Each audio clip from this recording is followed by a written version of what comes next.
আসসালামু আলাইকুম, সবাইকে স্বাগতম ফাতেমাস কিচেনে নতুন আরও একটি রেসিপি দেখার জন্য।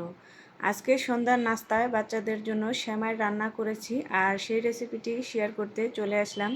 এর জন্য প্যানে আমি 1 চা চামচ দিয়ে দিলাম ঘি। এখন ঘিটাকে আমি একটু নেড়েচেড়ে গলিয়ে নিলাম। আর ঘিটা গলে আসলে এখানে আমি দিয়েছি কিছু পরিমাণে কাজু বাদাম, পেস্তা বাদাম আর হচ্ছে কিশমিশ। এখন এই সবগুলো আমি ঘিয়ের মধ্যে ভেজে নেব। আর কিছুটা সময় ভাজার পর যখন এ পর্যায়ে চলে আসবে, এগুলোকে আমি নামিয়ে নেব। আর এই যে এখানে একটা আমি লম্বা সেমাইয়ের প্যাকেট নিয়েছি, যেটাকে বলে চিকন সেমাই।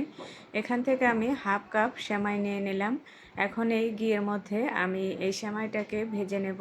আর সেমাইটা ভাজার সময় চুলার আঁচটা লোতে রেখে কিন্তু সেমাইটা ভেজে নিতে হবে। আর যখন এরকম ব্রাউন কালার চলে আসবে তখন নামিয়ে নিতে হবে।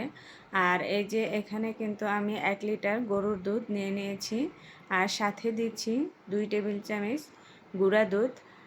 এখন এই গুঁড়া দুধটা আমি লিকুইড দুধের সাথে নেড়েচেড়ে মিশিয়ে নেব। এখন পর্যন্ত কিন্তু আমি চুলাটা জ্বালাইনি, যেহেতু আমি গুঁড়া দুধটা দেব। আর গুঁড়া দুধটা মেশানোর পরেই চুলাটা জ্বালিয়ে দেব। আর এখানে দিচ্ছি 1 টুকরো এলাচ, 1 টুকরো দারুচিনি। আর এখানে আমি হাফ কাপের মতো চিনি দিয়ে দিলাম। চিনিটা আপনারা আপনাদের স্বাদ মতো দিয়ে নেবেন। আর এখানে আমি সামান্য একটু লবণ দিয়ে দিলাম। আমি আবার মিষ্টি খাবারে একটু লবণ পছন্দ করি। আর এই যে দুধটা জাল করা হয়ে গেছে, এখন কিন্তু আমি ভেজে রাখা সেমাইটা দিয়ে দিচ্ছি। আমি দুধটাকে কিন্তু অনেকটা সময় জাল করে নিয়েছি। জাল করার পর এখন সেমাইটা দিয়ে আমি চুলার আঁচটা লোতে রেখে ঢাকনা দিয়ে ঢেকে এই সেমাইটাকে রান্না করে নেব।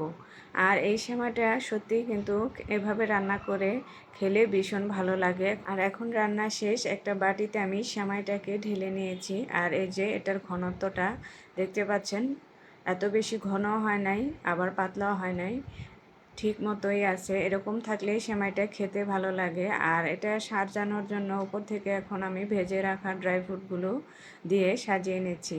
আর আজকে আমার রেসিপিটি কেমন লেগেছে অবশ্যই কমেন্ট করে জানাবেন। ভালো লাগলে ভিডিওটিতে লাইক শেয়ার করার অনুরোধ রইল। সবাই ভালো থাকবেন, সুস্থ থাকবেন। আল্লাহ হাফেজ।